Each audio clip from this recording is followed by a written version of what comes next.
everybody. Welcome to everybody at Breakthru Church, Hutton Free Church, Woodham Church and Orsett. And to all you dads out there, happy Father's Day. Yeah, it's fabulous to imagine seeing you all again. But I don't know what week we're on in lockdown anymore. I've lost count. I've lost count. But just as we've been going along, I think I've mentioned a few times, I've been reading this book, and it's called Living Fields, Killing Fields. It's about faith in Cambodia. And I just wanted to share a little bit out of here, which seems kind of appropriate for us in lockdown at the moment and with the difficulties that we're facing. But after the Khmer Rouge period in the 1970s, where I think about 1.5 million to 2 million people were murdered in Cambodia, and the church certainly suffered tremendously through that period. And when they came out of that, you can imagine it was a pretty devastating situation, and a communist government took over, established by the Vietnamese. And it says this. It says, armed soldiers of the new pro-Vietnamese puppet government were dispatched to evening prayer meetings and Sunday worship services to order them closed as illegal and subversive meetings in this still communist country. I want you to imagine that. That's a real lockdown. It became illegal, and they were claimed that just a prayer meeting or just an ordinary worship service was subversive. Imagine that. Mm. What few Bibles they had were confiscated. Wonder how many you've got in your home that are just collecting dust.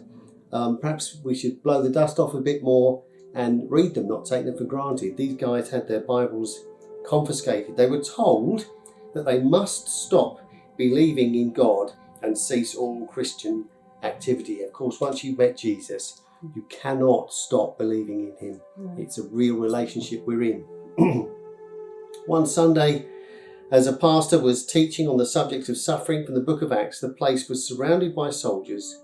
The church meeting was forcibly closed.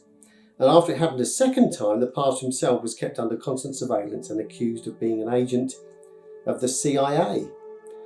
When a delegation of Christian elders went to the government seeking recognition and permission to hold meetings for Christian worship, this was refused absolutely. And once again, despite the danger, the Christians dispersed, hid their fragments of literature and met secretly underground. Now, despite the difficulties that they had, they made it a priority to continue to have Christian fellowship. How we need to do that in this lockdown. We don't have anywhere near the hardships that they had imposed upon them. We must value and continue to seek out Christian fellowship, to encourage one another and to be encouraged ourselves. Let me encourage you to do that. Infiltration, betrayal and arrest were ever-present realities, and that pressure continued to a greater or lesser extent right through the 1980s. It's an incredibly moving book. It is sad, but it's also incredibly inspiring how such persecution and trial can bring out real faith, and so that it shines forth literally like gold. And in this lockdown period, let me encourage you, the message we have today is coming from Chris. His theme is, how much do you love him? How much do you love him? So we want to just challenge you with that this morning. Be blessed. We've got some great worship songs for you. Sing along, just praise the Lord, and then really listen, take heart, be encouraged with the message today.